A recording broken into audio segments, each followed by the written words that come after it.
Bé, bon dia a tothom.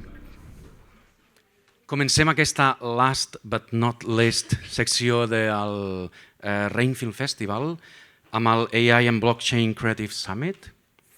Abans de començar voldria explicar-vos una miqueta què ha estat durant aquests 4 dies i què és el nostre Rainfield Festival, un festival organitzat des de la Universitat Pompeu Fabra, coorganitzat amb Sonar i amb l'ajut de la Generalitat de Catalunya, Ajuntament de Barcelona, Consell Social de la UPF i el CCCB. És un festival que va començar dimarts 11 de juny amb unes primeres seccions de recerca, festival, presentació de 10 pel·lícules finalistes. Pels qui no hi heu pogut estar, us recordo que vam rebre més de 230 pel·lícules, de les quals en vam seleccionar 10 i finalment vam donar 3 premis, no? A veure si me'n recordo de tots els títols, 512 per 512, Fried Egg i la tercera Morbo. Films excel·lents que us recomano a totes i a tots que mireu a Filmin. Estaran disponibles a partir del dia 17, dilluns, 17 de juny i fins al dia 30. Amb la qual cosa, els que no hagueu pogut gaudir del nou cinema fet amb intel·ligència artificial generativa, us recomano de manera, diríem, fervent que les mireu perquè són d'una qualitat extraordinària i amb uns directors i directores també extraordinaris. De fet, podeu veure tot el contingut a Filmin, no només les pel·lícules, sinó totes les seccions que s'han fet, Research, Fest, Live i crec que Summit també, m'ho confirmarà la Teresa Roig. I ja que anomeno la Teresa, només dir-vos que tot això, aquest Summit ha estat, Summit i gairebé tot el reiny, ha estat gràcies a la Teresa Roig particularment, però també a l'Andrea Olmedo, organitzadora i curadora, i evidentment a les nostres companyes de Sonar, l'Andrea Faropa i l'Antònia Folguera. Jo no m'he presentat, soc el Frederic Guerrero Soler, codirector d'aquest festival, i us faré una petita introducció al que passarà en les properes 2 hores. Canviaré a l'anglès. I will start speaking in English for the international audiences. There's no translation, so if it's okay for you, now I'll change to English. I will explain you what's this AI and Blockchain Creative Summit. This is a space where research, art, entrepreneurship, industry and society intersects around creation with new and emerging technologies. The aim of the section is to showcase emerging talent and researchers, those people who do research, who create, who are in the field, in this cross between doing research and creating, and to discuss also the relationship between creativity, emerging technologies, and the ethical use of AI, copyright, and the role of Web3 in the cultural and the creative industries. Here you'll find startups and spinoffs that are developing technology and digital tools for the industry of culture, and they will present their creative projects. The session encourages interaction between these entrepreneurs, the creators, the investors, and incubators, professionals from this industry, and we think about this summit as a space for this relationship, initiatives, proposals, and the projects to emerge.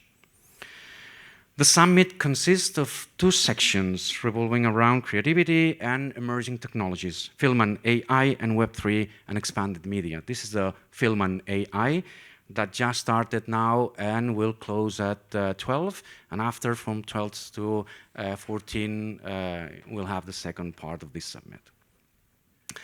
I will just present now the first keynote speaker. It's an inspirational talk by Todd Yelin. I will say just some few words because I think that he will present himself, but probably most of you know him, and if you don't know him, you should know him, and you will know him. Todd Yelin is a former VP of product at Netflix, and he left Netflix and he returned to filmmaking and is currently working on his second feature film, a crime film. He explained me all the plot and the script, but probably you can do it after. After this inspirational talk of about 15 minutes, There'll be the presentation of 3 startups, yeah, and this is my final words. The first one is Feeder AI by Griselda Vilar. It's a tool that analyzes reactions, and emotions, detailing audience acceptance rate and content retention level. Griselda Vilar, she's a researcher and product owner, data and AI specialist at Feeder AI. Welcome, Griselda. The second one is Hula Hoop by Sandra Cavero. Sandra, there. It's a fintech platform born to democratize film investment, focused on facilitating access to investors outside the industry and funds around the world in an easy, profitable, and creative way. And the last one is Kinema by Manny Martinez, there. And Kinema is a suite of intelligent assistants for the management and design of audiovisual creation design for professional students, amateurs, and independent creators. Just to say that all these things were directed by Jorge Caballero, which I will shortly introduce you. Thank you, Jorge, for your work in this section.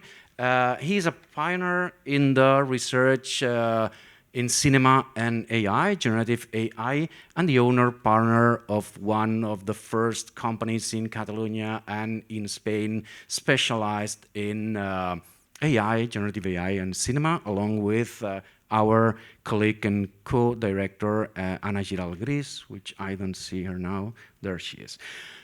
That's it.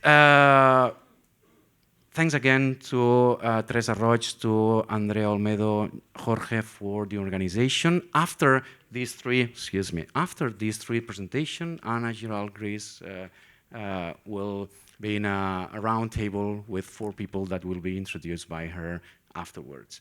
Thank you very much. Again, Todd, the floor is yours. Thank you very much. Thank you. Appreciate the introduction. Hello, everyone. Is it a great marriage? Well, we'll talk about that. I'm going to talk about, first off, how we were using AI at Netflix before Gen AI and the huge explosion that happened at the end of 22 with the release of ChatGPT.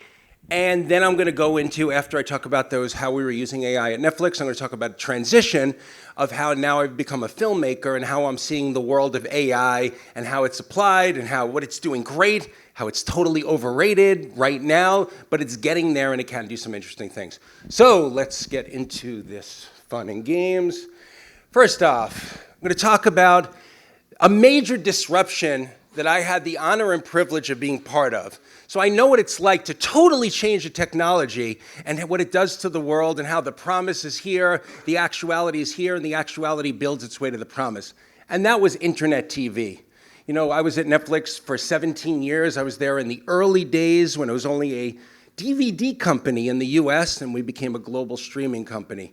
But internet TV totally changed the world because suddenly you click and it plays. And you have access to the whole entire thousands of movies and TV shows whenever you want it, wherever you want it. And so that opened up a lot of possibilities. And the biggest one, or arguably the biggest one, was personalization. It's not like you turn to a TV channel and it's giving all of us the same thing. It's you start it when you want it and you start whatever you want when you want it. And that presented the whole idea of Netflix's early AI, because not all AI is generative AI. A lot of it is creating machine learning, predictive models that will do really important, helpful things, but it's not not taking a whole disparate data set and combining them to generating something that's new and creative. How creative it is, that's up to you.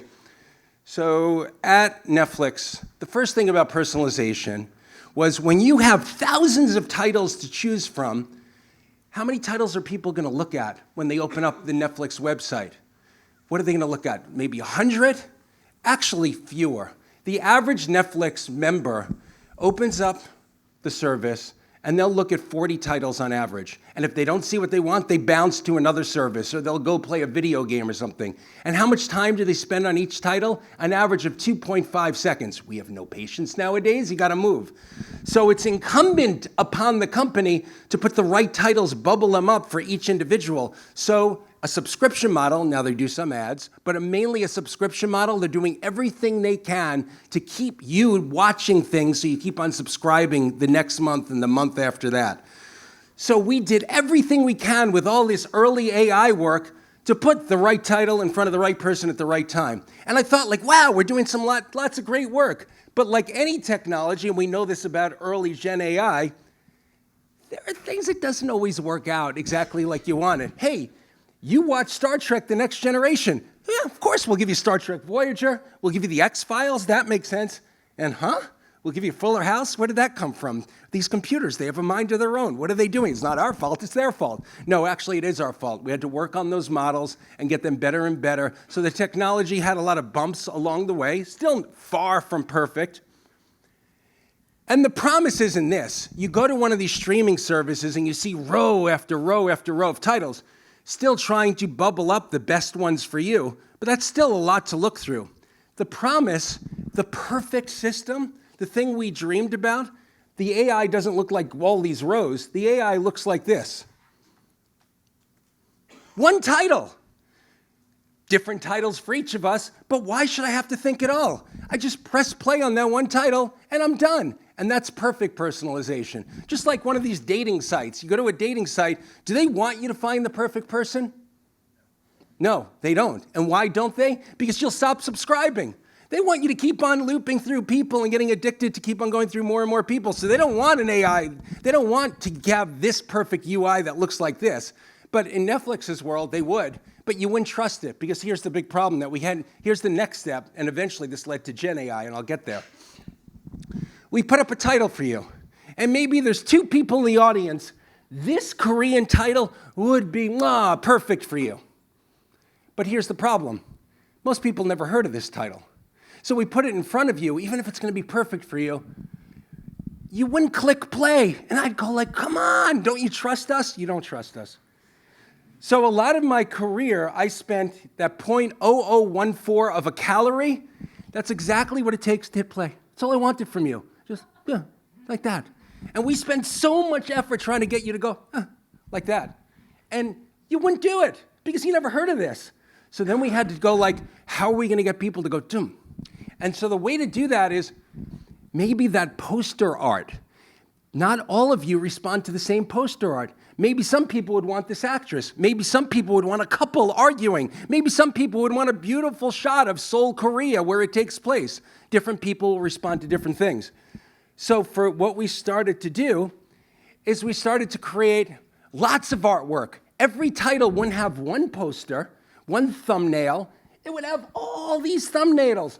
So here's the most popular title that ever came out of Spain, which is called La Casa de Papel. In the US, we called it Money Heist. Those fools in the US, it's La Casa de Papel. La Casa de Papel, great show, exciting show. But before people heard of it, then it became a phenomenon. But before people heard of this thing, please, 0.0014 of a calorie. That's going to be great for you. So we had all kinds of poster art. Oh, here's like the romantic side. Here's these weird outfits they wore. Here's 2 different people, younger couple, older couple, crazy Dali-esque masks, whatever it took. Different people clicked on different things. But my God, to create all those images for so many titles, that's a lot of poster art. That's a lot of assets. That's really expensive. Dun, dun, dun, dun. Here's where Gen AI comes in. What if a computer could do the poster art for us? What if we didn't have to go to that creative agency and pay them all that money? Can an AI system look at every single frame of a TV show or movie and then pick the ones that would be best for each user? Is that possible? Yeah, well, obviously it is, because I'm talking about it. So what we started to do is we started to create, using early Gen AI that we were making within the company, all these posters. And instead of costing us thousands of American dollars or thousands of euros to make each of those posters, it'd be like, on average, 50 American dollars for each of those, because the system would create all these choices. Now, did we totally trust the system? No. We had people who would look over all those choices and make little tweaks, but they'd have to do so much less work. So that was super helpful. And then we started doing it on synopses, text. once again, this was right before the launch of ChatGPT and the whole text-to-text world. We had all kinds. Some people are going to respond to a punchy, ad-driven, for the crown, duty, family, power. Some people just want a flatter description. So different ways to describe the same title, different people will, boom, click play. Now, when we started doing Gen AI, we saw something that the whole world is seeing right now, but we started seeing some challenges here. Like, I already hinted at this one, integrity. Is that the right thing to do? Should we really have computers creating these posters? How about the filmmaker who wants to represent their art? Isn't that important? How do we think about that? And how about clickbait? The computer is trying to find the art that the most people are going to click on. Boom, boom, boom, boom, boom. But then you can have something like, ooh, that sexy couple there. There's hardly any nudity, but the one moment they pick that frame. But then if someone plays it and they go like, where is that? That was like nothing. It wasn't representing, so there wasn't the high integrity. From an integrity point of view, I felt zero guilt marketing these titles on the service by creating poster art, creating synopses, creating trailers, because the actual art was the movie or TV show. I didn't mind that we were putting forward ways to get people to watch the actual art. No guilt whatsoever. I thought it was good. We'd have debates like that. So from an integrity perspective that way, I didn't have a problem with it. But how about jobs lost? We had people, they were on my broader team, and their job was creating all that artwork and working. And how about those agencies we didn't need anymore? Suddenly there were jobs there. How should we feel about that? Well, that's more debatable. Once again, I didn't feel bad because we weren't interfering with the actual core art, but we were promoting it in a way that we needed fewer people. Is that progress? I think so, but you feel a little bit of a chill, like, oh, we have to lay off some people because this is doing it efficiently. And this is one little tiny patch of the world. Imagine how much more this is going to go on. And we're already starting to experience it. And we had other ways to create using AI. Subtitles. Netflix is a global service. We started creating subtitles. Then, dubbing, really important work. A lot more expensive than subtitles. So now you can do all kinds of things with dubbing. I was at a breakout group on this very floor yesterday, and we were debating, is it ethical to lay off? That person spent their whole career being the Al Pacino of Italy. They would do Al Pacino in Italian. And every time he come out, there was some actor in a booth doing that, and he made a career of it, and they'd say he was creative in and of itself. But what if you can take Al Pacino's voice? Maybe he doesn't speak any Italian. Actually, in real life, he speaks a tiny bit. He doesn't speak it, well, he certainly doesn't speak Korean. So you can make Al Pacino speak Korean in his voice with his acting inflections and even match his lips. Is that ethical? The technology is right there right now. And how do we think about unions and the debate? Wide open debate, but at the end of my stay, I left Netflix at the end of 2022, we were starting to develop that technology. Now, where it exists legally, creatively, those are other questions. And then I had an itch.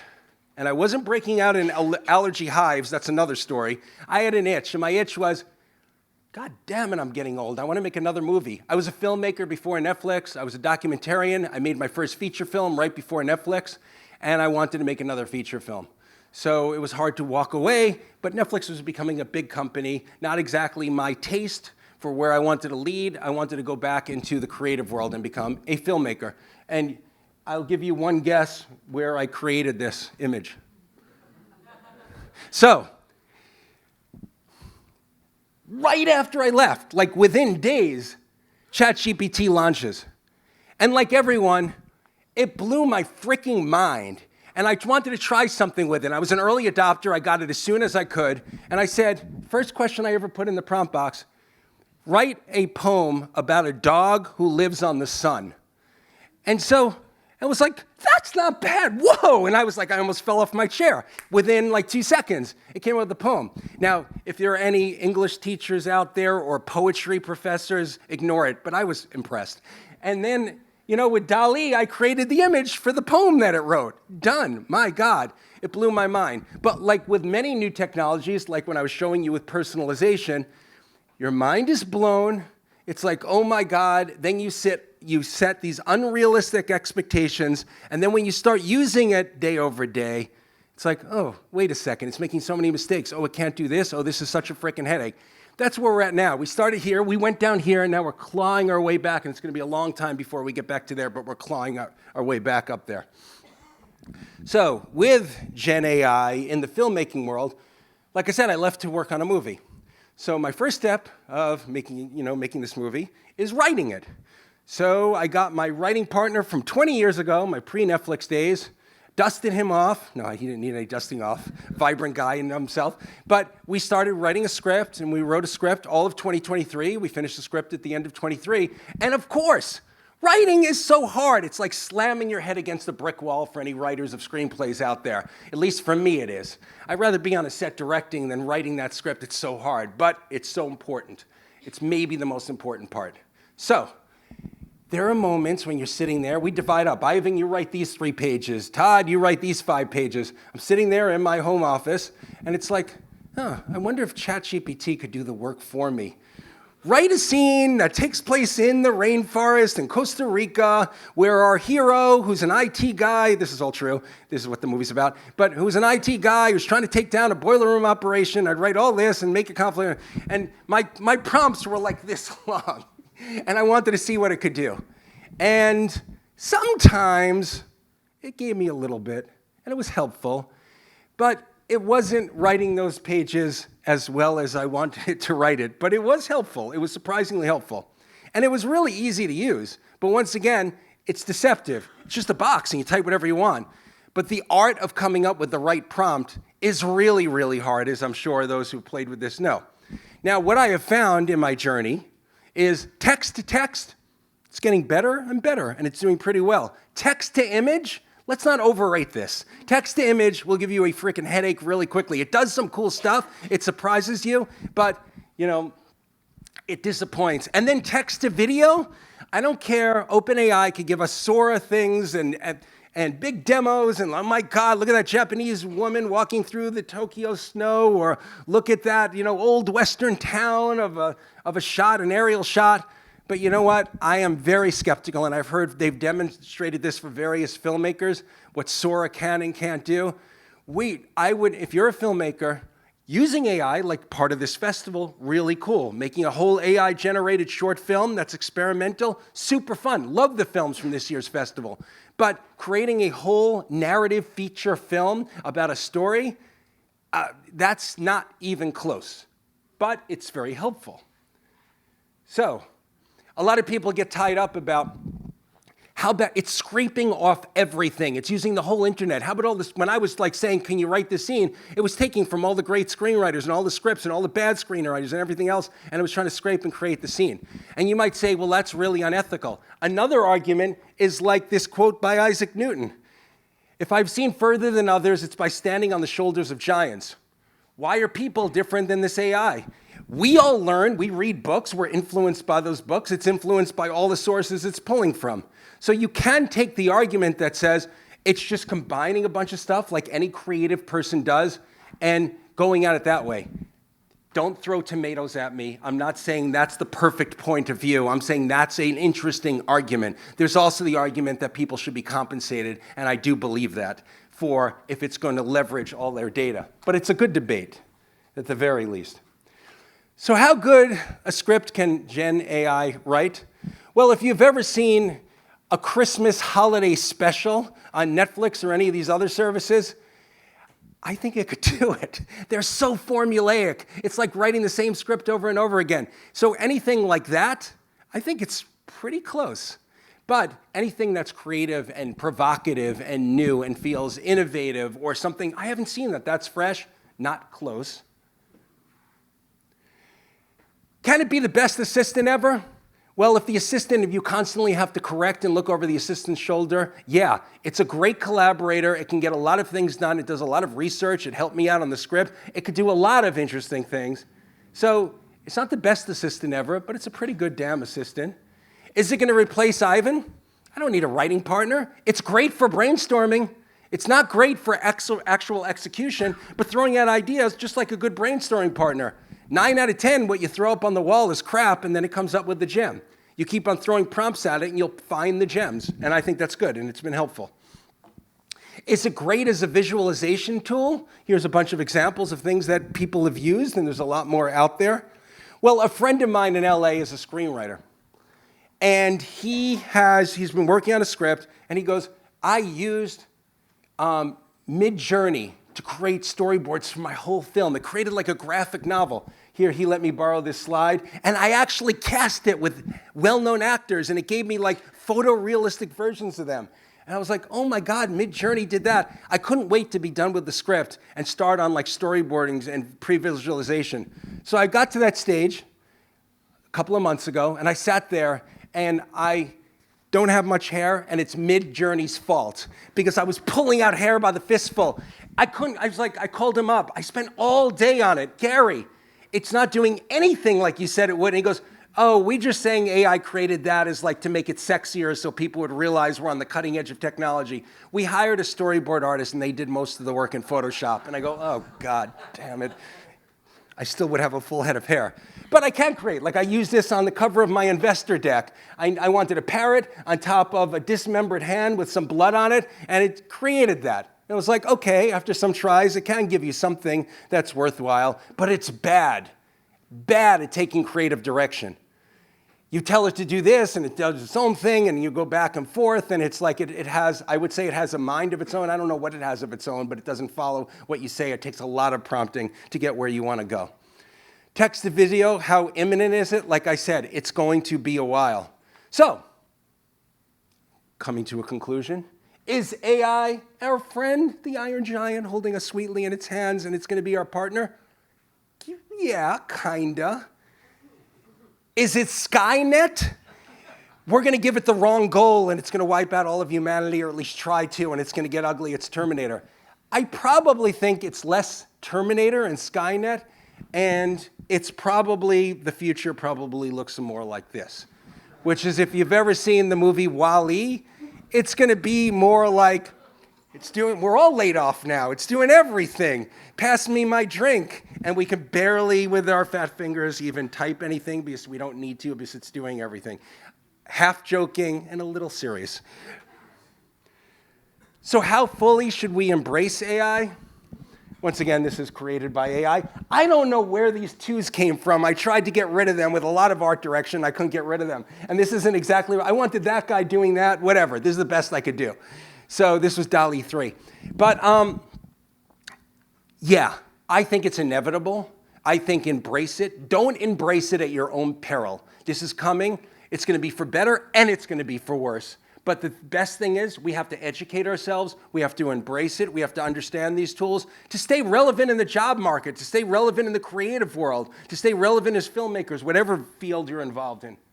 Whoops, I didn't mean to do that. Uh-oh, you're seeing all my notes.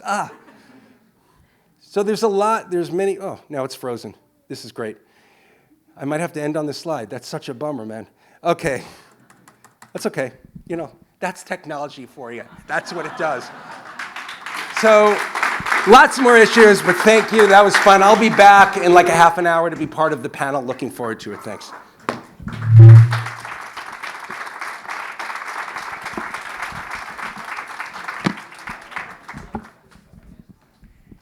Thank you very much, Todd, for this really inspirational talk. We will discuss the presentation after the colloquium. And now we go to the second part of this summit, which is the presentation of the 3 startups. We will start with Feeder AI. Griselda Vilar will present this tool that, as I said before, analyzes reactions and emotions, detailing audience acceptance rate and content retention level, closely related to what Todd was talking about in terms of the personalization of content and the like. Griselda Vilar, she's a researcher and product owner, data and AI specialist at Feeder AI. After, we'll have the Hula Hoop startup that will be presented by Alexandra Cavero, and finally, as I said, Keinema by Manny Martinez.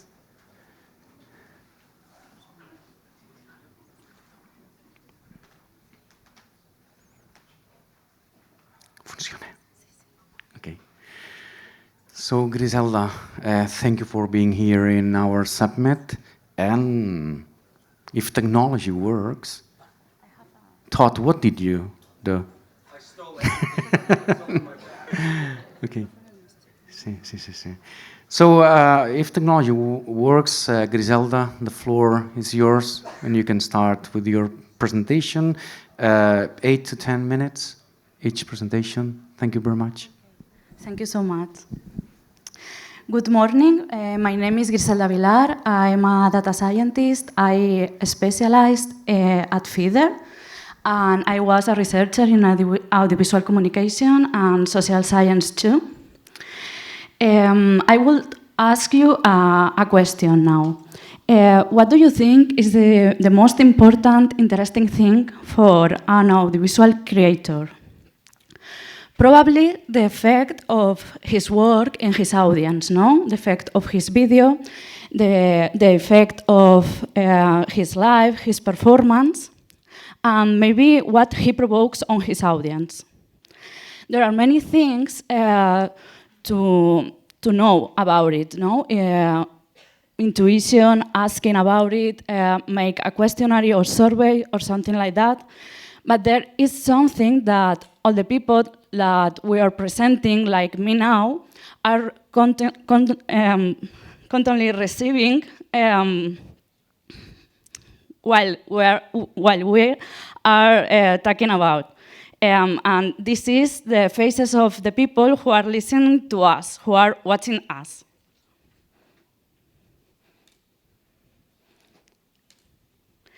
We are FEDER, and today we are presenting the project we are working on. It is dedicated to the recognition of the emotions in audiovisual and cinematographic products through the use of artificial intelligence and data analysis. FEDER is a startup that was born in 2021 in the city of Barcelona, and with a clear mission to create innovative tools to transform the communication and marketing sector. At FEDER, we have taken on a challenge that previously seemed impossible to achieve. Analyze the reactions and the emotions of your audience instantly.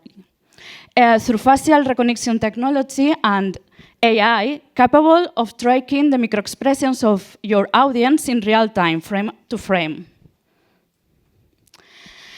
We transform these emotions into qualitative data, and we translate them into metrics to improve the impact and engagement of your results, of your campaigns, and audiovisual content too. Let's talk about social media. They prefer quick and visible reactions, like comments, for example, but these platforms only capture the tip of the iceberg. Under the surface is a vast ocean of reactions that are not openly expressed. Current tools detect only visible extreme actions by the users, like sharing or commenting, missing the full audience emotions or reactions. How can we unlock this potential and see the hidden part of the iceberg? FEDER solved this problem by providing an access to immediate, unconscious, and direct response. Our technology works like a microscope. Microexpressions are a spontaneous facial movement lower than 500 milliseconds. To capture and analyze them, we use a network with thousands of points and obtain a record every millisecond. In 1 second, we get 1,000 snapshots of the position of this face map. Our machine learning algorithm defines 10-dimensional emotions, and we can capture this data on various media, including smartphones and tablets, also streaming media. Audiovisual products are in front of the viewer. So our analysis wants to connect with the structure, narrative, and audiovisual language. Our algorithm analyzes viewer reactions, structuring them by case cinema elements, as a plot, character development, visual lighting, color, for example, and sound, no? Music effects. This allows to make a comparison with our metrics and to do an interpretation to maximize emotional impact.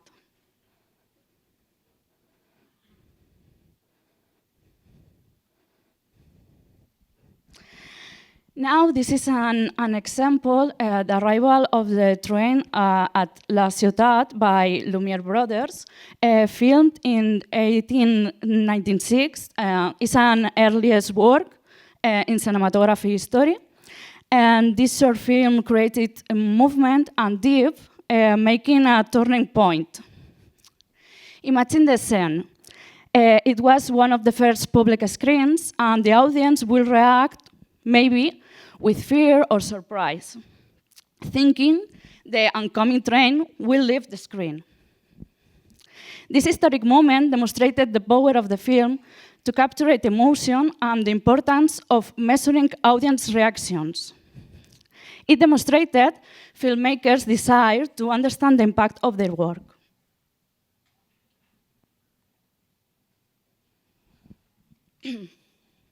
The project we have been working on 4 months has involved both hardware and software development. We conducted an experiment in a cinema. We installed an individual cameras to record the audience's reactions on the screen content. And these cameras were connected to a control screen that allowed us to visualize data collected during the projection. We also carried out a study and adapted the technology, the map, the seats, and the different versions of the products, such as analyzing emotional trends in a large film.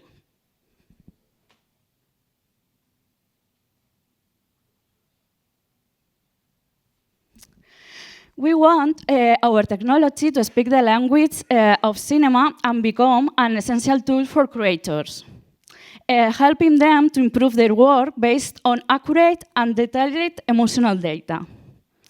To the same, we have developed a data project that makes it possible to visualize emotional trends via software or a web, or in-app too. This system allows you to zoom in, for example, in the trends, and view a detailed trend in second too, split the film into acts, for example, and sub-acts, and provide a detailed analysis of the audience reactions during the film.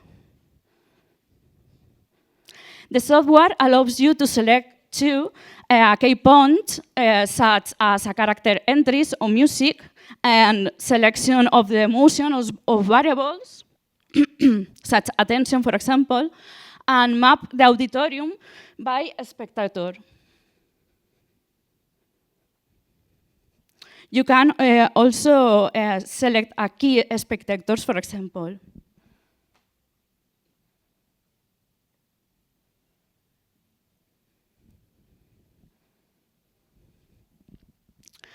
And this last graph is a bubble graphic, and it's a person, no? It's the evolution of the emotions of one person watching a film.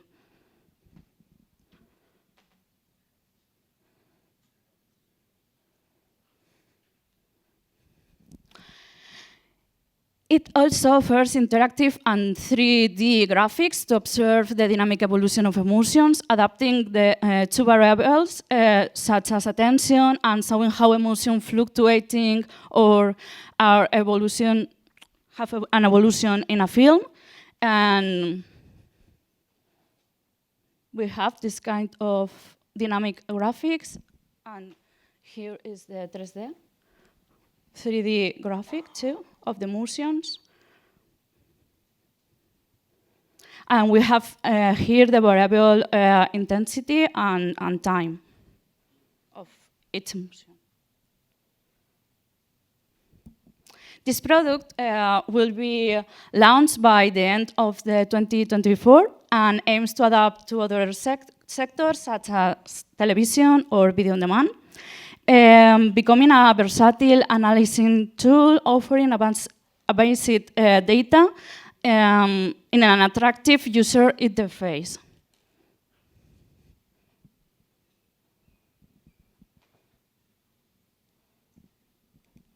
The horizon is endless. Further, maybe we'll go to music videos too, video on demand, video games, political campaigns, and others. Thank you so much. Thank you, Griselda. Can you hear me? Thank you, Griselda, for this wonderful presentation. Hopefully, we can use it for our next edition of the Rain Film Festival. Yeah. While Sandra is preparing her presentation, yeah, just a few words. Yesterday, we were talking about emotions and AI in cinema. Yeah, we had this expert in media effects, Shyam Sundar, who explained it a lot about the effects of cinema and AI on audiences. Yeah, what Griselda presented remind me of Marsha McLuhan's famous words, which were, "If there's no effect, there's no communication." So we have to be always aware of the fact that we create to have an impact on, hopefully a good one. Yeah. And also, while Sandra is preparing the presentation, when we were talking with Shyam Sundar from Penn State University, she recommended us a book that maybe is known by you, which is Wired for Speech, because he explained us that in media communication, more than visual, what is important is audio. Yeah, it was like not a kind of surprise, but almost. So I recommend you to read this Wired for Speech, which Shyam Sundar said it's a wonderful book. Sandra Cavero, she's a product and tech at Hula Hoop Media. Hula Hoop, it's a fintech platform born to democratize film investment, focused on facilitating access to investors outside the industry, as I said, and funds around the world in an easy, profitable, and secure way. This is what is said here. So you will tell us. You have 8-10 minutes to make your presentation. Thank you very much, Sandra. So hello, everyone. I'm Sandra. I'm the responsible of product and tech in Hula Hoop. So as it said, we are simplifying film investing. So take a second and think about your favorite film. And now imagine if you invested in it and you can share profit with the producers or the creators. So we are here to make this possible. The film industry is a huge opportunity with high profits just for a few. So there is no access to this industry, and we are here to disrupt this. So, as other black boxes like real estate, film industry is another black box. So there is the thing that there is no access to good opportunities in film investment. There is no access to investors because they don't know this product, the film product. So. And then there is a lack of standardization in processes regarding film investment. So there is no such a thing like a good budget for everyone or a good contract for everyone. Or we are like here to standardize this kind of process to make investment easy for everyone. And so that's what we got here. So this is Hula Hoop. We're giving access to potential investors, not just film investors, but from other spaces. We open doors to diverse investors to democratize film investment. We are making the processes of investment transparent for everyone, so the producers know and the investors know where the money is and all this stuff. And we're offering best-in-class film investment, because we are like creating all these products that we offer making sure that it will be good products for our investors. So hey, we are here. As I said, investing in films and documentaries and series is now possible with us, just with a few clicks. We launched our MVP last year. We raised funds for, I don't know, 2 projects on the platform. And now we are gonna release another one next week. And also a new product release that will be fully automated, and the compliance of the onboarding of investors, as you know, it's pretty hot topic. So we've been doing this for months, and we have setting up. Also, we have this private zones with private information for investors that it's mandatory for our producers, and one investment dashboard for our investors. So what we've been doing in terms of technology is making efficient the investment process so you can make it online. Then in terms of selecting and analyzing the content, we're using AI just to predict the success of the content financially. You know, we are not using AI in terms of creativity in this sense. We are using AI to predict money. And then we are using sort of advisors in terms of assessing us on the curation of content that's been aligned with our mission, vision, and values, and that we invest in. Also, we use blockchain, another hot topic, for security and accountability in all the processes, so everyone is on the same page and everyone understand where the money is and where the process is, and so on and so on. And then the last part, and one of the most important parts, is the Web3, the Web3 space. So we really think that we need to create a community around these films that we offer as an opportunity to make it grow once they are in the market. Once anyone is investing in a film, anyone will be sharing this film to everyone. So there's a word of mouth or something like that around these films. And also it gives the opportunity to the producers to speak with the final audience for the first time. So we are doing this like in a gamified way with Web3 solutions. And this is where we're gonna go. Become the largest entertainment investment platform in the world. Yeah. So that's been said. The content we want to be enabling with AI, and then the investment now is traditional investment, but we want to tokenize investment, as it's not a liquid asset now. You invest and you wait. So the idea here is you invest, and if you want to sell this investment, you can do it wherever you want. That's why we used tokenized investment. And there is an opportunity to legal and compliant in Europe to bring a secondary market with not just the investment, but the rights. So we are in this space when we can have secondary markets of this kind of financial products related to entertainment.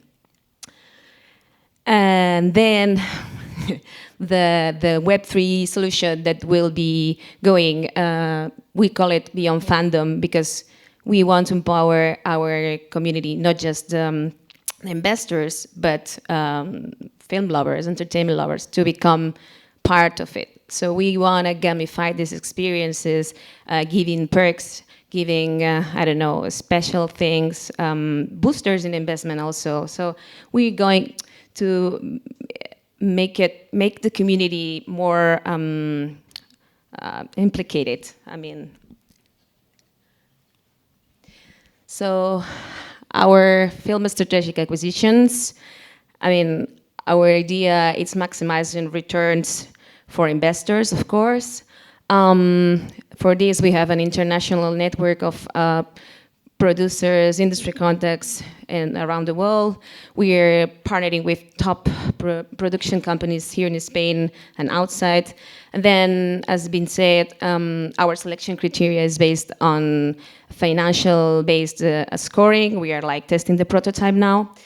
And then analyzing the scripts, people, humans, this time, that will help us make it better and make it aligned to our values.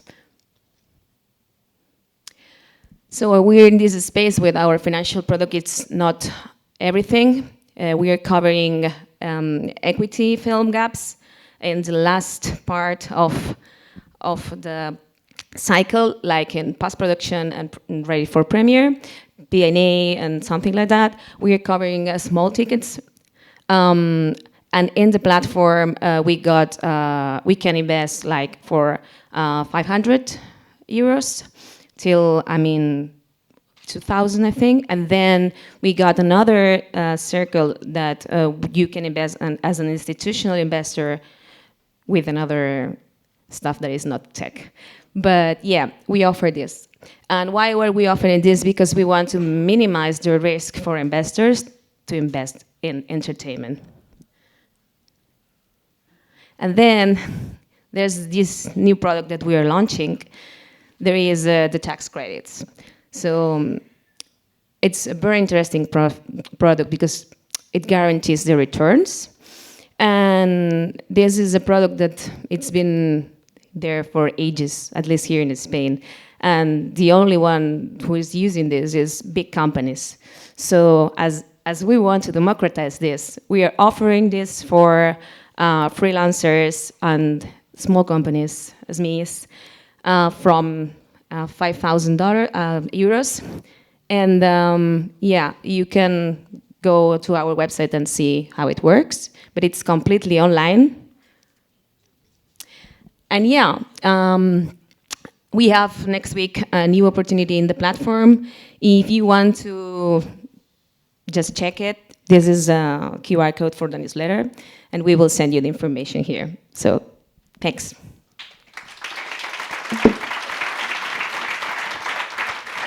Thank you very much, Sandra. Well, if you want this tax deduction, so you know where to put the money. At the very beginning, while Mani is preparing the presentation, just tell you that at the very beginning of this summit, we were joking, Todd and I were joking, maybe we find someone here who can help us funding the project, yeah? So finally, we found it. Her, in this case. I think that this second presentation also complements the first one because Sandra talked about the AI applied to finance, yeah, and then you can know more or less whether a film will be successful or not. But also it's important to know how the audiences can react to a film in order to know something about the future success or failure of any production, yeah? So maybe a complementation between the first two companies, startups would be a good thing. Mani is here, yeah? I will introduce him, as I did before, excuse me. She's a CEO at Keinema, and Keinema, if I'm not mistaken, yeah, I will read it again, okay. It's a suite of intelligent assistance for the management and design of media creation designed for professional students, amateurs, and independent creators.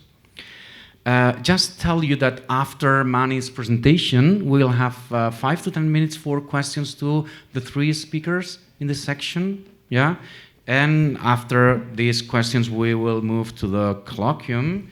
And now I can have the opportunity to say the names of the people that will be in this colloquium, the final one. Todd Yelin himself, yeah, Nadia Piet, Apolinario Passos, and Mads Damsbo, the moderation by our colleague, Anna Giral. Mani. Yeah, hello. Hello. I think we should be there. No, we're not.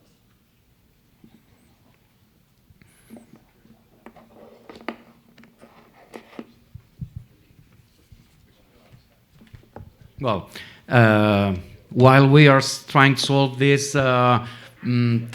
technological problems, yeah, that are common in technology presentations, yeah, maybe there's something here that we have to discover, and AI can help us know why technological problems happens when you are presenting technology, yeah, and didn't happen when you're not presenting technology.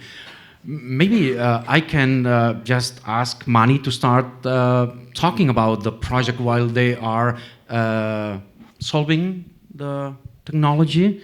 They say that it is working now. Yeah, Mani, the floor is yours. Thank you very much for being here. Hello, it's working. Kenema, go for working. it. Okay, thanks. Hi everyone. Thanks for being here. Well, especially Therese and the whole organization to have us here, and thank you for being all of you as well. Okay, so basically we were working at Kinema 2.5 years ago when all the generative AI bump, and we were already had a AI engine by ourselves, a really tiny one that we were using, you will see what for.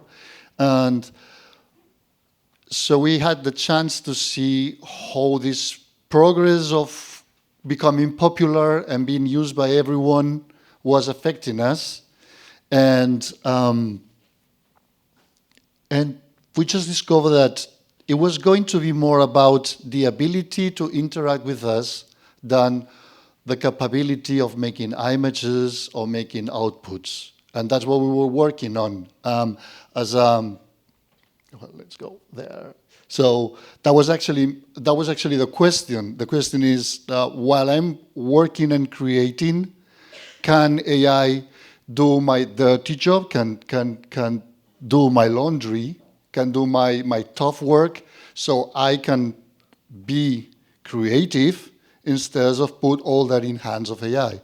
And I thought, well, this is genius to make this question, but apparently this is what everyone is thinking, actually. So even some people took advance 2 weeks ago, and they start to talk about it. And as we could see in this during these days, this is a common concern into the flux between humans and AI. So as a production designer and educator, so then I have like my professional side and my educator side. I didn't take this as a kind of criticism to AI, but to something to be concerned about, because I was actually doing the same question. I mean, I want AI to help me being more creative. So what I do with my teams and my students is try to find fluxes of work from early sketches to representations. So then we skip time and we learn another ways to integrate things. That could be one example. Or even sometimes we just find, after a lot of prompting, the perfect image, and then we work with programs like FSPy, and then we do the 3D on the opposite flux or workflow that normally it would be. And then we get the 3D so that we can plan all the constructions and do all the planes and even doing budgets and all that. Obviously, we know that that's very helpful for graphics, for prototypes, for characterization, etc., etc. And even the way of rendering, it changed in the last 2 years. So it's like we're still creating the sets we want for the industry. We're still serving the directors what we want, but it's obviously helping us on another ways of doing the workflow quicker. But the point is, as a company with Kinema, with my partner, we were like asking, well, but what's really the laundry when you are working? What's the tough part that you want someone else to do for you so then you can focus on creativity? And the answer was logistics. That's actually the main shadow we have when we want to be creative in the industry. We present we present the company in the that's funny in the 4 Years for Now event, and we show this video to try to show the people more or less how we feel when we are creating a design.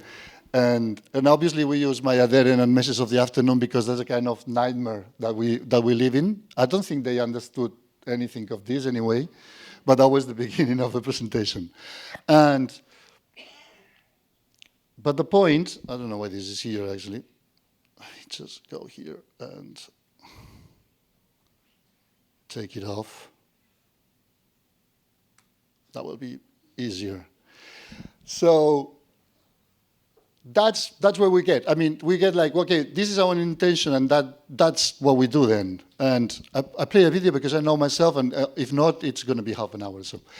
So the thing is that industry makes enough money to buy Portugal every year. We know that. We have a lot of technology and stuff like that. But most of the apps we're using are only for writers and directors, or they cost about $5,000.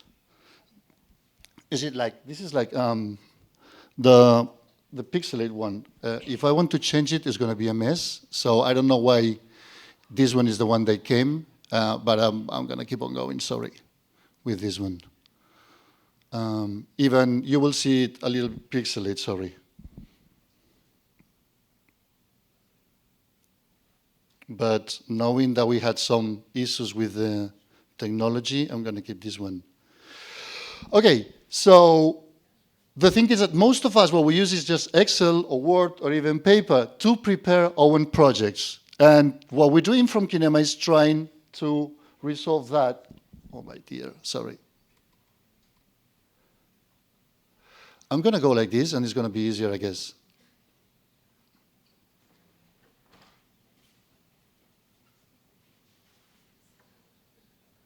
Do it all together.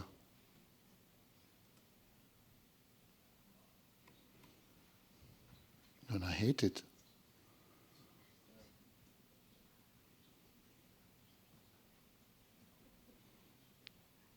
Yeah.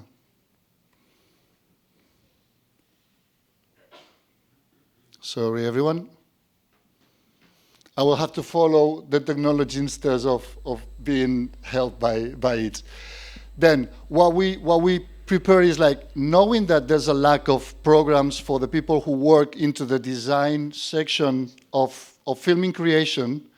We create an app that helps us with the logistics, but not only for writers and directors and some tiny part of production like normally in the industry is set, but for all the design part of the thing. So we have Kinema production design and costume design, which is for character creator, which is for costumes, makeup, prosthetics, and this is more for art departments, locations, graphics, etc., etc. And what we do is basically, we have an AI model that reads the out list. You barely see it, I know. You will have to believe me. But you know, I'm gonna just put it in the other way, and that's it, because this is gonna be ugly. File, open recent, and yeah, you will have to believe me then.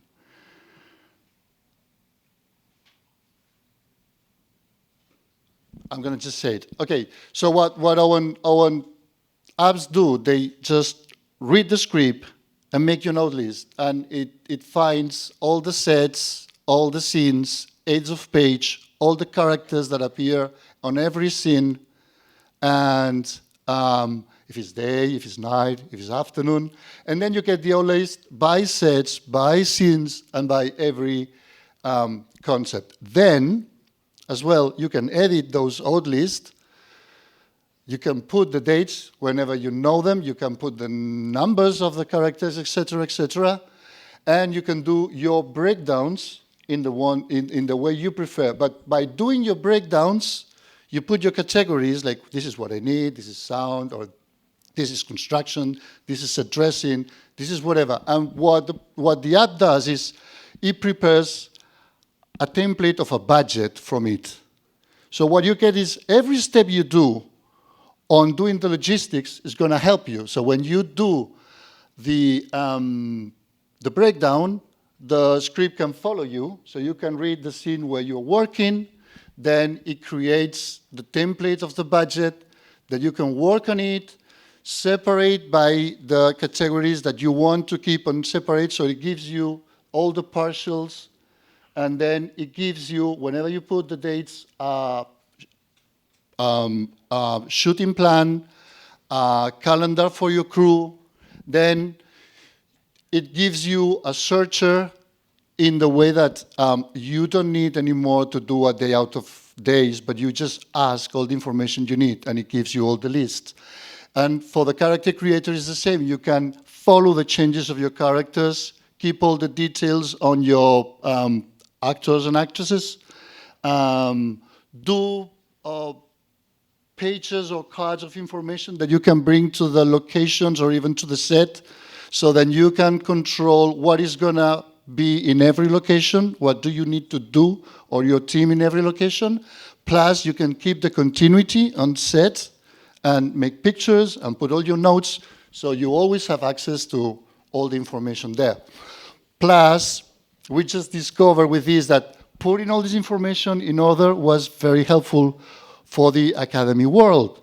So we just gonna leave it. But this is the beta. So when we were trying the beta on 14 commercial projects, but we've been using it on the schools as well, because it's very easy to learn the job when you know all the information put all together.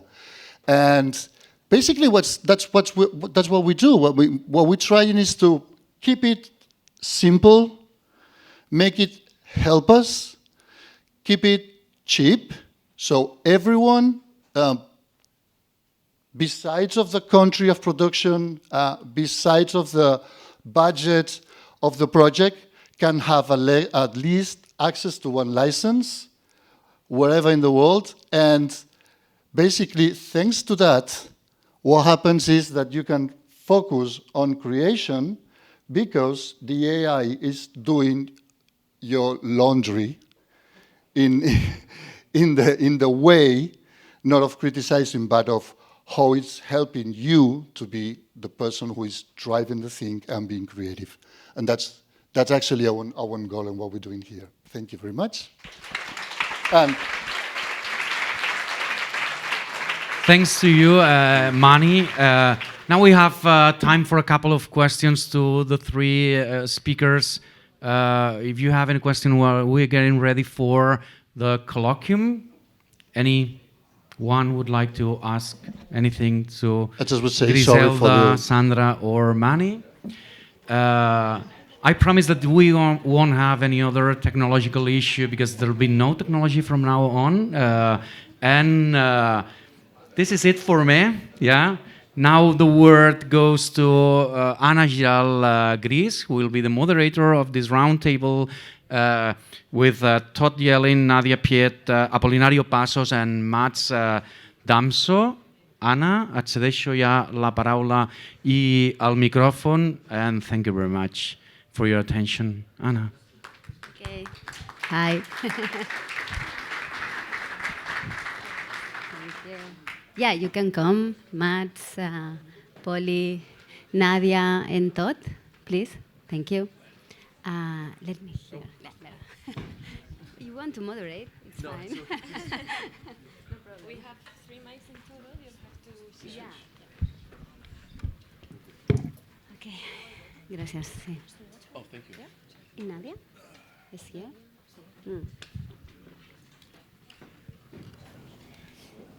Okay, so thanks a lot for being here, and I hope for participating later on. We will start the discussion, and the last 10 minutes we will open to the public. First of all, I will introduce these amazing speakers, this amazing panel. I'm so honored to be moderating. starting from here, Mads Damsbo, said it right, is a co-founder of Caspar AI, a custom-trained AI tool for creation for audiovisual storytellers. And besides that, he is a producer, and he's producing a film. It's a diverse AI versions of Werner Herzog. You will hear about it. And he's into also immersive and virtual reality experiences. And in the other side, Apolinario Passos, he's Poly also. AI artist and machine learning art engineer at Hugging Face. We have the pleasure to have him here, and he has been collaborating with the Plus Rain Film Festival with an experiment we did like 2 days ago and an installation that we have in the booth. That we have 2 installations and the screens. We invite you to come to the Sonar Plus, the area. Todd Yelin, I think you don't need further introduction. And here you will discuss about your former work at Netflix and also as a filmmaker. And Nadia Piet, thanks a lot for coming here. Nadia is a designer and researcher specialized in AI and machine learning, data technology, digital culture, and creativity. She's the founder of AI for Design, a global community and lab fostering alternative, feminist, and participatory approaches to AI. So thanks a lot for coming here. I think we have a really nice and diverse panel. I want to start about the title of this panel, which is called Responsible AI. And I'm going to hack it a little bit, because just to start, because I think we should stop saying AI something and put the focus again more on the people behind doing things with AI. Meaning, I think there is no responsible AI. AI is not responsible for anything. We, as persons, as CEOs, as researchers, as filmmakers, are the one responsible to make this technology ethical and sustainable. So that will be the approach of the panel. And first of all, I would like to start with Nadia, because I would love to start with your approach on this ethical AI and this concept of slow AI that you are managing. So the floor is yours, if you can explain about it. I think that mics are here. Thank you. Thanks a lot. Yeah, sure. Thank you. So nice to be here, by the way. Sonar is sick. I love it. So yeah, we're doing a research project at the moment around slow AI. This isn't a term that we invented, but I read somewhere and I was like, ding. And it's this idea of a lot of the current approaches towards AI, and there, like a lot of challenges and criticality toward that, especially from artists, which I agree. And so it's how can we sort of imagine otherwise, like what, and Hugging Face also doing, I think all of you are doing this work, is like, what are other ways of working with AI that are less exploitative? Are they there? Let's look for them. Let's test them. And slow AI, this idea of like fast fashion, slow fashion, fast food, slow food. And so what would like a slower, not necessarily in pace or temporal, but as like a concept approach to AI be? And so that's something we're working on at the moment, which I won't dive too much into. And then generally, you've mentioned this in the intro, is like working according to feminist values, and that's just our, I guess, operationalization of ethical, because that's, of course, such a loaded and subjective thing. And so that's mostly like, this idea of plurality and participation, and who gets to be in the conversation, and who, whose opinions or perspectives do we value, and so on. Okay, cool. So for the rest, and Polly, I will go with you. How can we slow AI and this like crazy speed that we are on. What do you think? Yeah, I think it's a very interesting thing to think, and I think you mentioned that it's slow is not necessarily in pace, right? It's not that necessarily we want to move slow, slow down the development of the technology. Of course, this could also be something we can think about, but in the analogy that you made, and I like that, like fast fashion, slow fashion. It's like what I think is, I think there is like this Silicon Valley mantra of like moving fast and breaking things, right? And I think that maybe in the slow AI is like it's something that is like we can move in fast, especially because in AI, even though companies are moving fast, actually academia is moving faster. If you go like on Archive, which is like this open preprint repository of machine learning papers, every day there's around 2,000 to 2,500 new papers, like every single day on machine learning. And most of them are leveraging models that are open source and already existing. So it's definitely moving super fast. But what we do with it and how to apply it to industry, and I think we need to think more and integrate more and test more and put this to more people's hands, but still in this early research experimental phase. And in parallel with the productization, I think that in what happens in a lot of the AI space is that there is this world of research, and then there's this world of products, right? And then like Netflix will apply some of the research into their products, and so we'll run AML and OpenAI, and that's awesome. But I feel like involving artists, creatives, together with machine learning researchers that are fully like computer science people, and how do we make this dialogue happen? I think that's a super important way to maybe do the slow AI in this framework that we're discussing here. Okay, we will go to academia later on because I wanted to do a first question to all of you.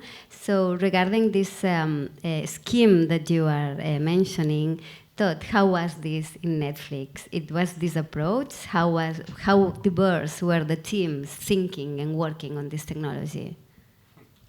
So I'm going to take it. I'll take it to Netflix, then I'll just expand it a bit. But sure. At Netflix, it was fascinating because it was a company that started in Silicon Valley, and it had a huge Hollywood presence. And it was just 3 years ago when the number of employees down in Hollywood exceeded the number of employees down in Silicon Valley, let alone all the offices around the world. And so it depends on what office you're in, how they felt about AI, and still this is that way. It's the Silicon Valley versus Hollywood mentality. I like what you said, like just like break things, learn, keep on moving forward. I think that was the Facebook maxim when there was a Facebook before Meta.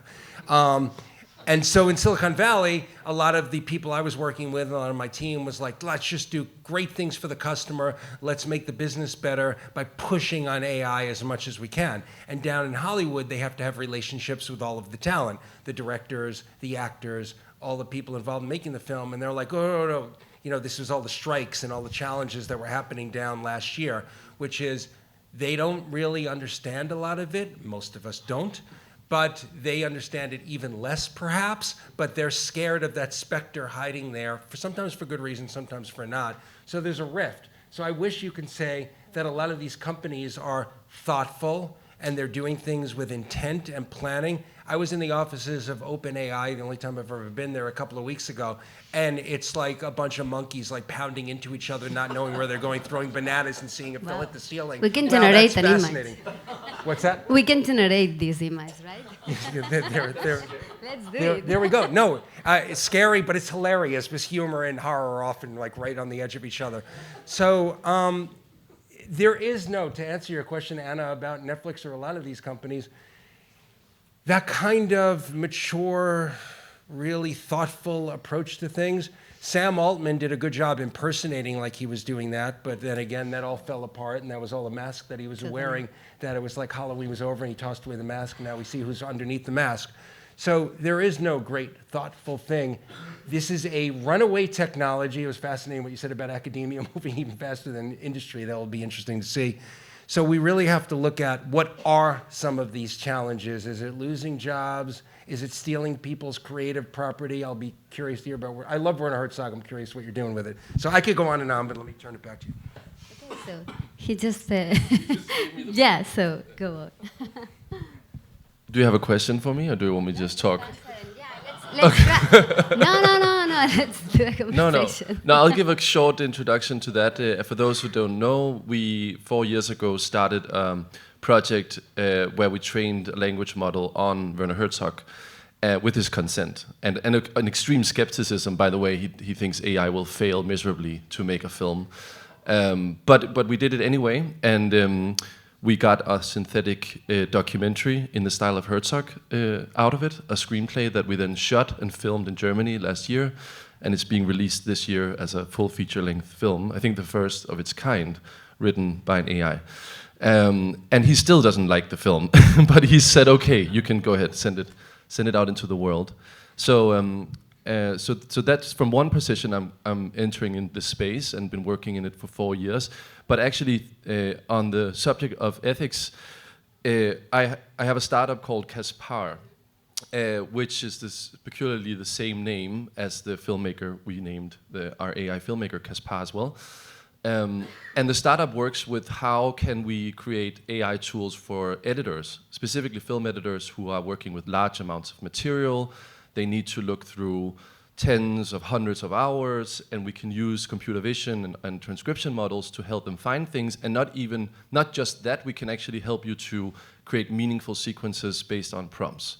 So, and if you're interested, we can talk more about that later. But what's curious about it is that the pushback that we feel ethically on this subject is coming from, of course, people afraid of losing jobs, right? It's where, how is this not just something that a greedy executive somewhere will say, top down, let's kill all the B editors and let's just, use this tool to create profit or create, save time. So we're very careful in positioning our product together with our users and actually trying to do it bottom up. So instead of it being a product that comes from the top down, it's like something that we want the editor to use as a superpower, as an extension to themselves, as a co-creation tool, and from there, hopefully create a sustainable, ethical product. And you have editors in your team? Well, we are filmmakers ourselves, so we know the pain of editing. I'm not schooled an editor.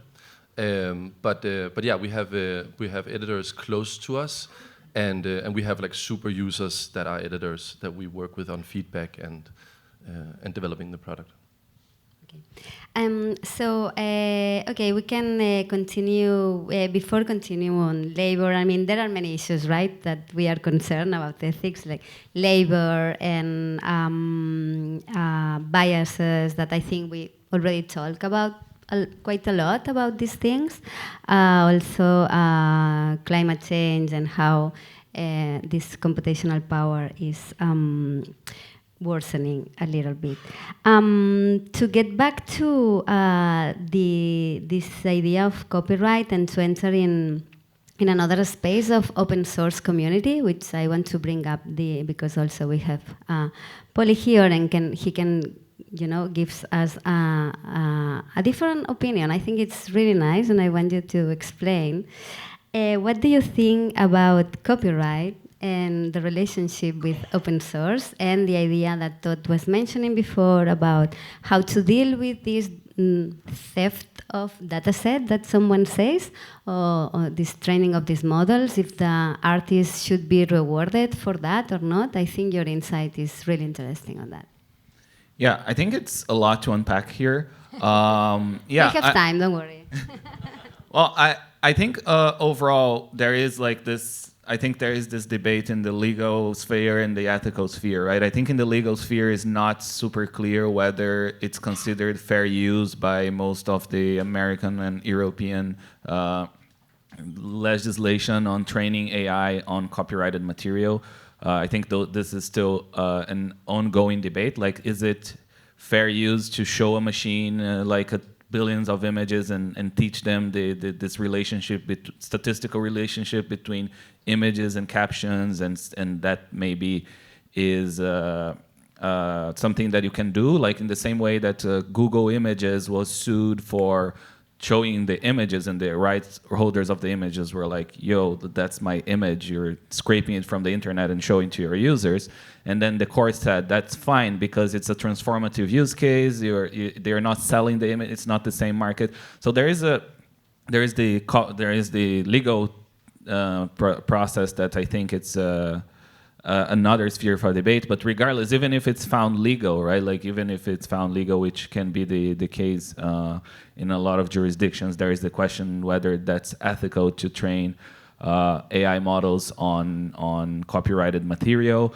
And here, I think it's that it's important to think of this scenario in the perspective of, yes, there is the training of the AI models by the big tech, right? So like, for example, OpenAI will train a model, or Google will train a model, and those are super huge companies, and maybe they should have compensate the people that contributed to the data set. As like, I think that's a process that makes sense in a way. And in a lot of ways, actually.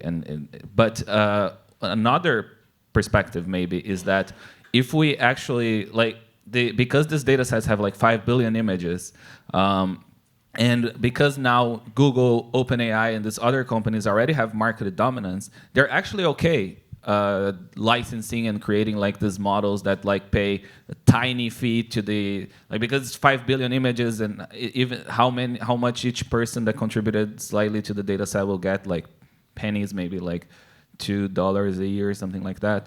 I don't know if people that are concerned about the ethical use of AI, if everything is licensed and the creators of this giant data set is compensated once, or will feel satisfied by this framework of like and usually who gets most of the, like, usually this becomes an arrangement between like the big tech and the right holders, not really the artists, right? And we saw this with Spotify, we see this with some other media Google creations, Books. right? Yeah, like Google Books, exactly, like Google Books. But then the flip side to this is that in the Google Books example, so Google paid like the publishing companies of books, so they could like they lost this lawsuit because they claimed fair use, they lost, and then they paid all the book, but the actual book authors didn't get much out of it. So and then the problem with this in this framework is that we kill one very important aspect of this, which is open source, because open source machine learning is the foundation for most of the startups, for most of the organizations, and open research with machine learning models is really, really important for us to be able to build this. And what I'm concerned about is that actually OpenAI is now advocating, after they trained and after they have GPT-4 and after they trained on the open internet, they're now actually, people should pay and license their data sets. But why? Because this will now increase the barrier of entry, and it would also essentially make open source not viable. Because, so I think we can think of regulations in regards to compensation of artists, but I think that overall, the compensation structures in these systems could be thought of in the terms of products. So like ChatGPT is regulated, but not the language model foundation, because it's really important that we can have an open source language model foundation. For example, even like when we think about minority languages, and there's the Catalan government fine-tuning a language model to learn how to speak Catalan. For that, you need an open source base model, and this open source base model may have been trained on copyrighted text material. So it becomes a problem that it's like, if you trace it back, you either make it not viable, or you make it only viable to the very big players, which I think it's very challenging as well. So it's a Just so I understand what you're saying, and maybe we all can understand, are you basically saying that since it's not going to get back to the artist, not going to get back to the person anyway, and it's just going to go corporate, and because you're so pro open source code, that you're feeling that, you know what, we should give up on this and we should not compensate people for their art and the source that it's coming from? No, that's not what I'm saying. What I'm saying is that the compensation structure should be in the product that people build with AI, and not on the AI models themselves. This means that training an AI model that it is released open source, and it's not a product. It's released open source, and that's how most companies build like computer vision algorithms, generative AI. Everything is based on open research and open source. And this is a baseline. It's the same as the internet, right? Like the internet as an infrastructure that people then build on top. And I feel that generative AI needs an open source infrastructure that everyone builds on top, because no company has a secret sauce. OpenAI doesn't have a secret sauce. Google doesn't have a secret sauce. Meta doesn't have a secret sauce. Netflix doesn't have a secret sauce. They are built because it's a base foundation that comes from research and that comes from open source software and open source machine learning models that, of course, they have capital. So all these companies that I mentioned before, they don't have a secret sauce, but they have not secret money. And this capital is used to then fuel back the ecosystem, train big models and all that, and license data sets. But I feel concerned about the movements that feel interesting to a certain compensation structure being able to actually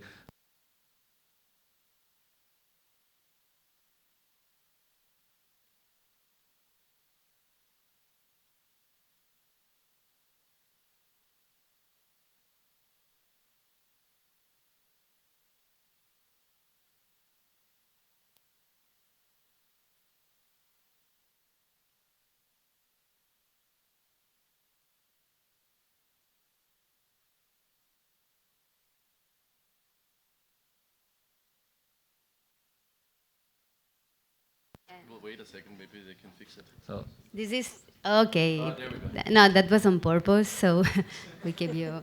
Okay, you can. Okay, I will continue with the. You want to close your argument? No, I spoke way too much already. No, no, but I would like to know your take on that also, because I think it's really important and it's not so well known maybe for the general public.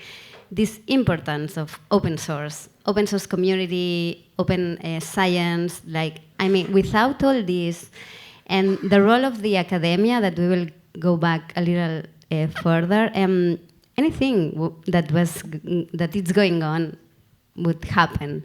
So, what's your opinion on what Polly was saying and this relationship between academia, open source, knowledge, and capital and products? Huge question, I know. Comment on all the things. Okay. Yeah, so I think it's really important we start thinking about equitable models, but also nobody knows what those are.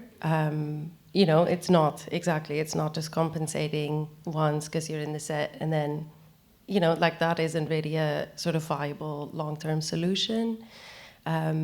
I also don't have the answers. I think an initiative that I quite like, or a concept I like, is this idea of like data stewardship and some of the experiments that Holly Herndon Medryers are doing with Serpentine. And they're experimenting, and to your point, yes, they're using the base model and then fine-tuning on a specific style and a specific, you know, data set, which I think also from a creative point is more interesting. Small side quest. So yeah, like these large models, you know, they are generic, they're probabilistic, they go for the mean, which isn't, you know, for some of the creative industries that's sufficient. But if we look more towards like art or like creativity, you don't want to do the mean, like the average medium thing, right? You want to do a bit like something, I don't know, weird, unusual, unexpected. And that's what like makes creative work interesting often.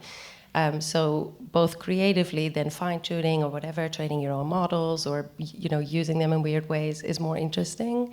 But they're doing a project, so Holly and Serpentine, where they've like fine-tuned, or they're fine-tuning a model. They've created a data set with various choirs, I think, in London, and they've like collected their voices with their consent, and then put someone, a data steward, kind of like in that position of advocating for their rights on how that model is then used. So it's not saying, cool, this model is open source, do whatever you want.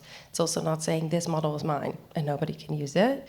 It's like a constant sort of negotiation. And I think, you know, this is an experiment now and it's something they're like working through in a small scale. But I think that's super interesting when people are like practicing these things in small, so then we can learn stuff from that, you know, maybe we can apply more broadly or scale up. But yeah, it's a very difficult question. Like a lot in the world isn't equitable. So it's like not even just an AI problem as well, but like a much larger question. That's really difficult, but interesting to think about. Yeah, we just need to talk about it and work it out. Yeah, because finally what happened with this technology is that in a way amplifies our problems as humans and inequality. And finally, when we talk about these issues, mostly we are talking about money, labor, compensation, economics, planet, resources, right? I mean,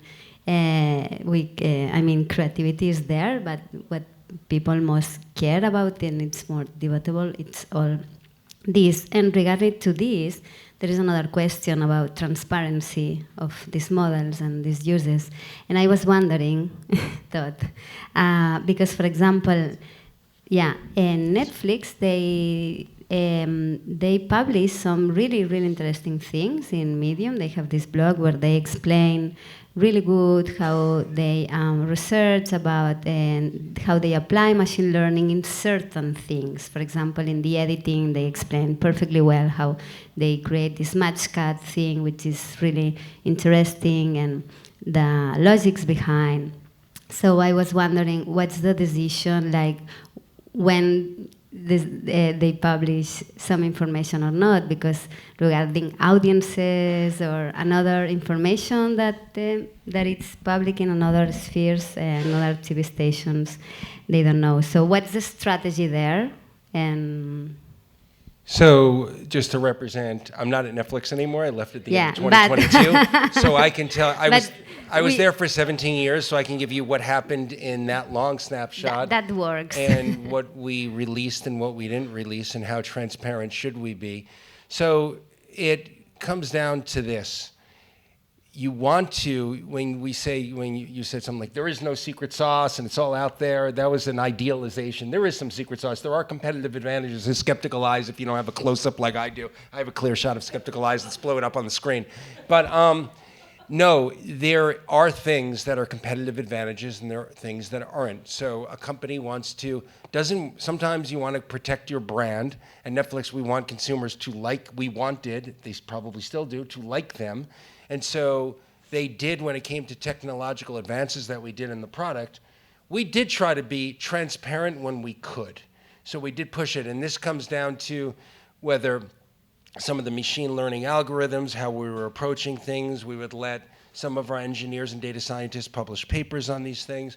But sometimes we wouldn't, because there are things that other companies aren't doing, and we don't want them to exactly have that blueprint, especially since entertainment companies don't have the technology DNA that Netflix does, so we did protect some of those things.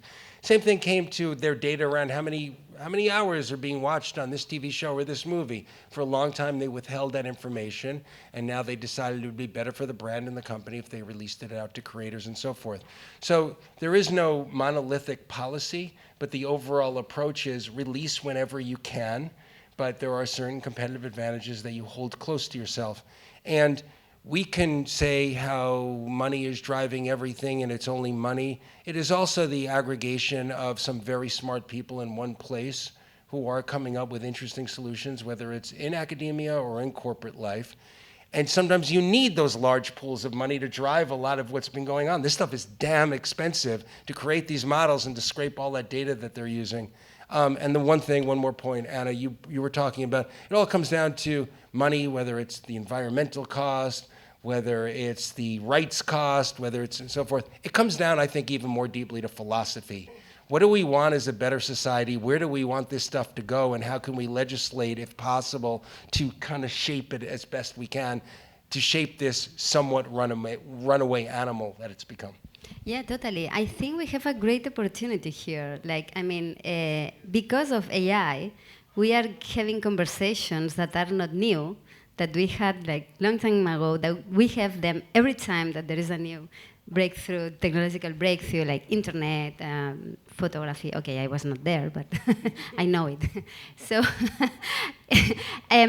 we can take it like, oh, okay, yeah, it's boring. Let's talk about again these things. Or like, okay, maybe, you know, it's a way to embrace in another perspective those, yeah, deeply, deeply philosophical, political things, right?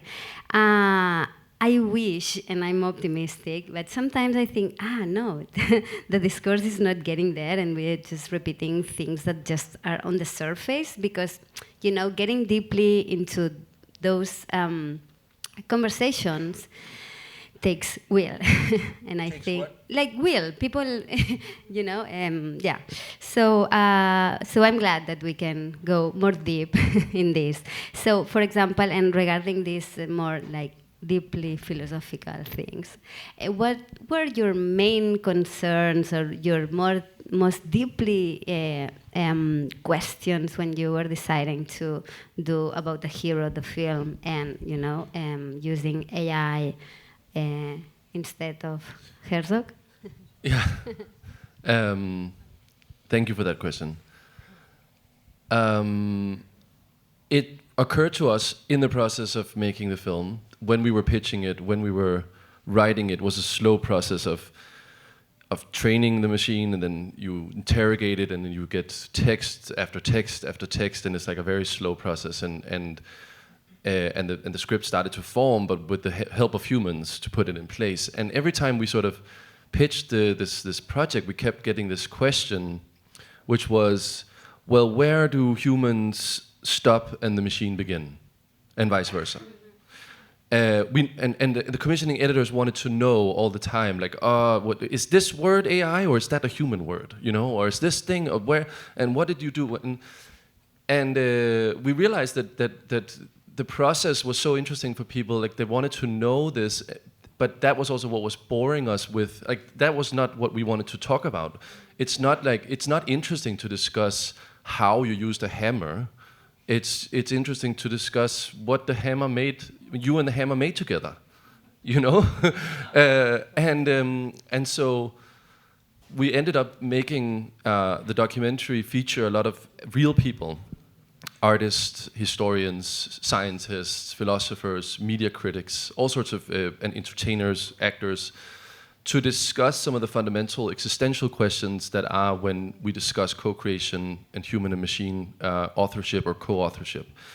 And one of the things that came out of that, and that both Piet, the director, and I truly believe, is that there is this underlying existential question, which is, what is it that makes us humans so unique now?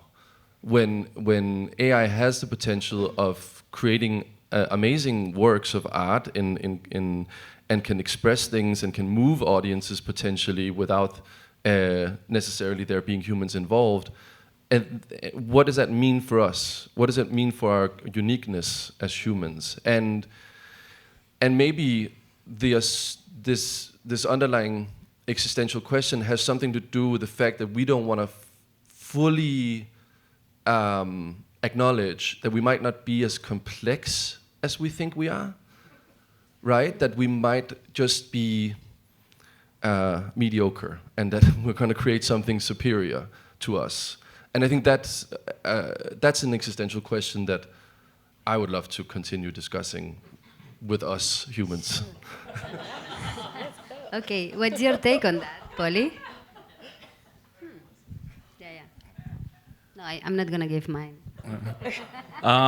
Well, I think that co-creation with AI is a way better structure to framework to think about versus AI replacing top-down. I think as you mentioned, and because that's essentially what is taking place, right? Like I think if we think about it, and I'm a machine learning engineer, and so I think technical terms sometimes.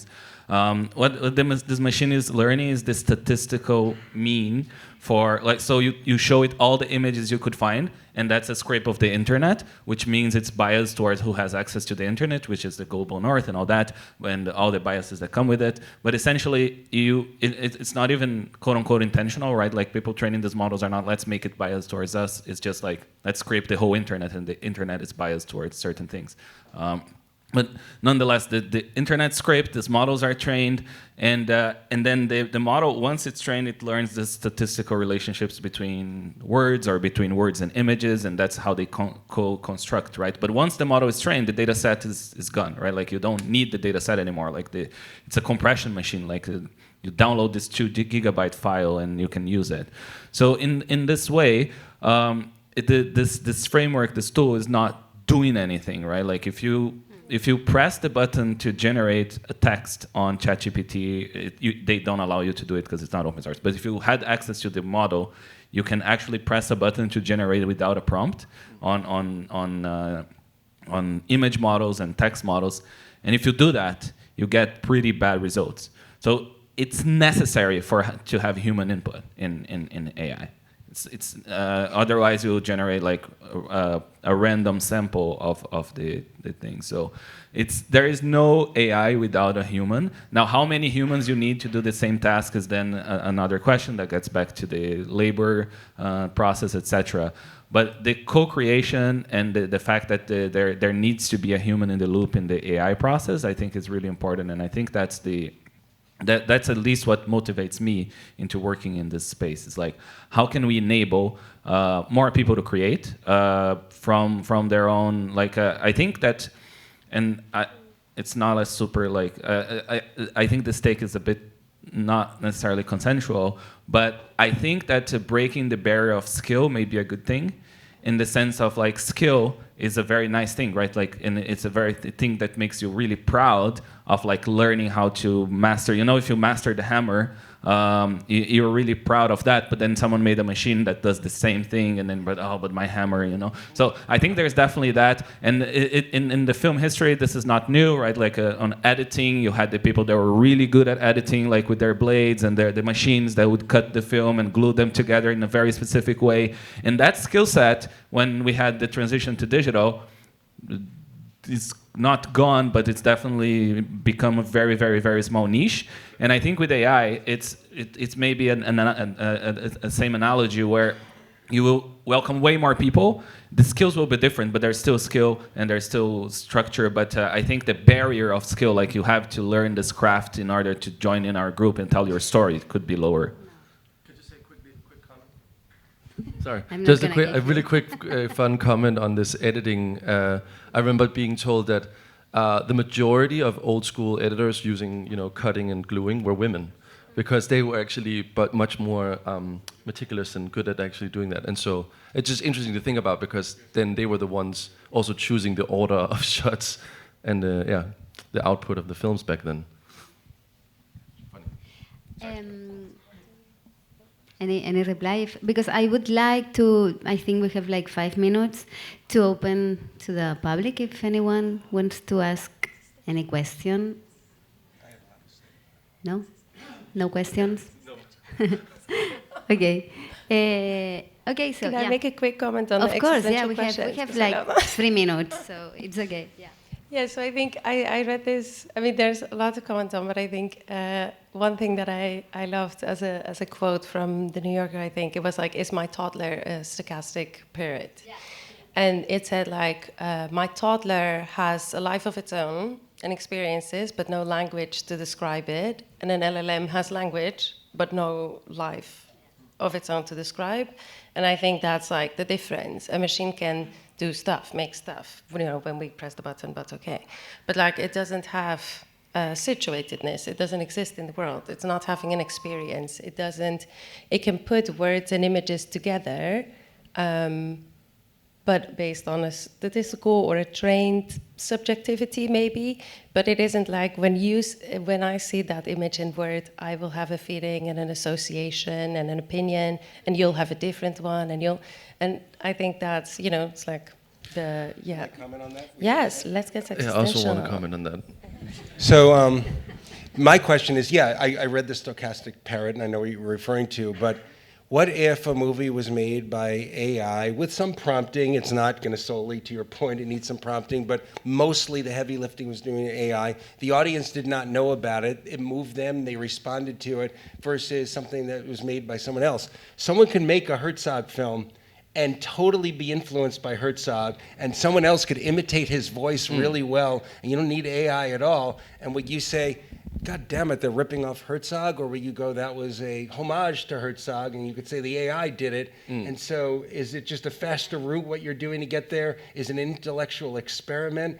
But if people respond to what's up on the screen, if it's a movie, do I really have to care where it came from, even if it came mostly from AI? That's what I'm wondering about. That's it. Agreed. And just one small comment. I think also I agree with that. But that's now, the language models now, they don't have an inner life, but we're not that far away from them simulating a world picture of whatever world picture we want to give them. And I don't necessarily see a difference between our perception of reality and a synthetic perception of reality. They might be equally as valid. They probably are equally as valid. I mean, I live in my reality, you live in yours. If we agree on our reality together, then this is our reality, right? If a machine agrees with us, then it's our shared reality. I'm sorry because it's super interesting, but we have to wrap up. I was about to say many things, but I can't. Let's continue outside. And thanks a lot for being here, and let's continue the conversation. Thanks. Yes.